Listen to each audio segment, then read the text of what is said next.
Michael Jordan famously set the NBA Finals record for the most three-pointers made in a game when he hit a total of 6 against the Blazers in 1992, which was followed up with his iconic shrug.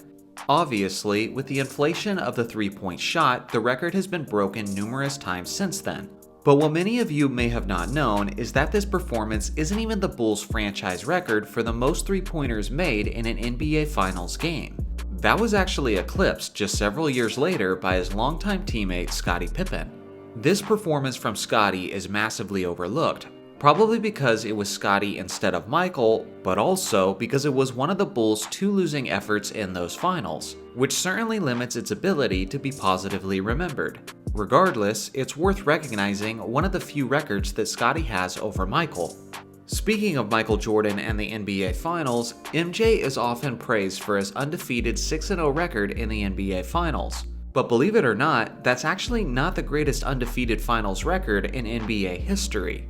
That feat is actually held by a pair of Celtics legends, and no, neither of them are Bill Russell. The greatest undefeated Finals record is held by Tom Sanders and John Havlicek with a perfect 8-0 record.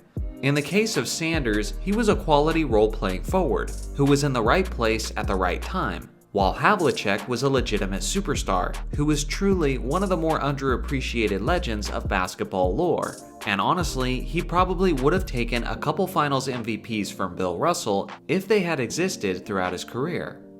Bruce Bowen was a solid role player for the San Antonio Spurs dynasty, and was most famously known for his elite perimeter defense. But along with that, he had some other unique, and dare I say perplexing qualities. For example, his 02-03 season, where he played all 82 games, and where his Spurs eventually went on to win the NBA championship.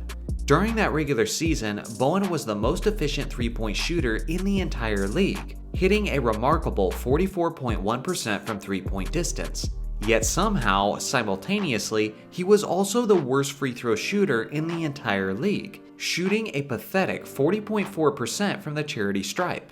That's right, Bowen was the best in the game from 20 plus feet out, yet was the worst from 15 feet away while being unguarded. Go figure.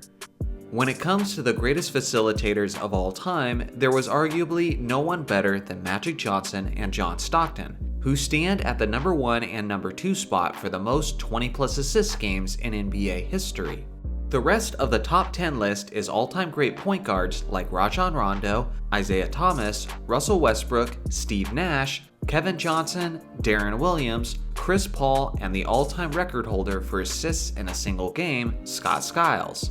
But here's what's crazy. Magic Johnson and John Stockton combined have more 20 assist games than the rest of the top 10 list all put together.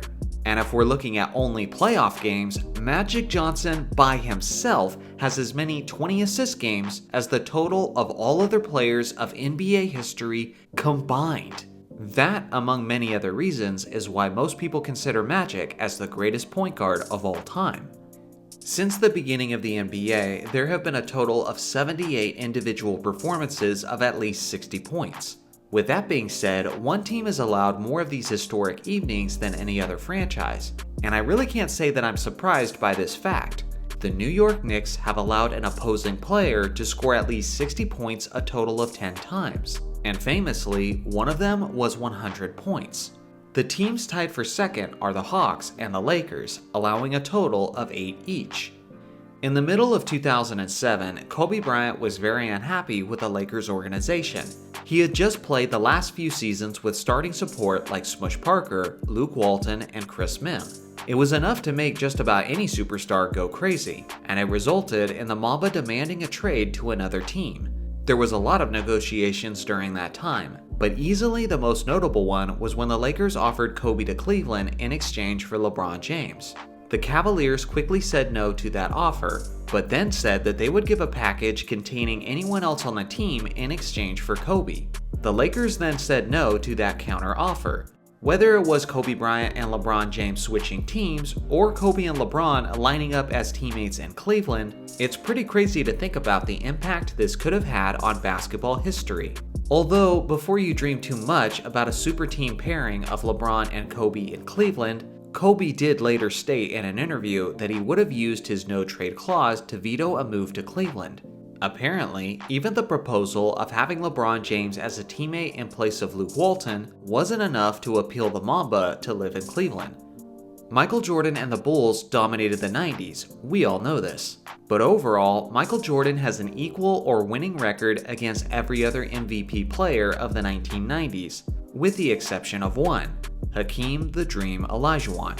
In Jordan's total of 23 games against Olajuwon, Michael Jordan's team won 10 times, and Olajuwon's team won 13 times.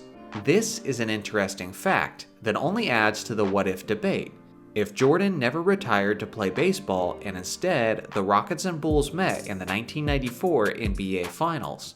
Let me know in the comments section which team you think would have won in that hypothetical matchup. PER stands for Player Efficiency Rating. It's an advanced stat that's intended to factor in just about every value on the court in order to give a player a grade of his overall value. Some people like this stat, while others think it underemphasizes or overemphasizes certain aspects. With that being said, most players on the NBA's recent 75 Greatest Players list had a very high player efficiency rating. Of inactive NBA players, a man named Neil Johnston has the highest career PER of anyone who didn't make the 75 Greatest list. Not only that, but among all players, Johnston has the 11th highest player efficiency rating of all time, at 24.7 over the course of his career. That's an even higher career rating than guys like Larry Bird, Magic Johnson, Kobe Bryant, Kareem, and Tim Duncan.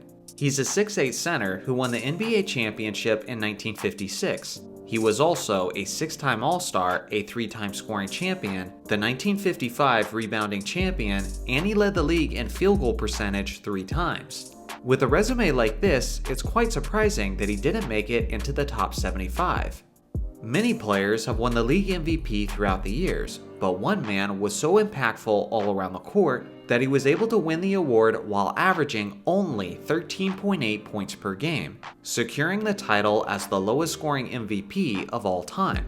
Any guesses on who this MVP was? It's the NBA champion and the all-time great rebounder Wes Unseld, who won the award in 1969.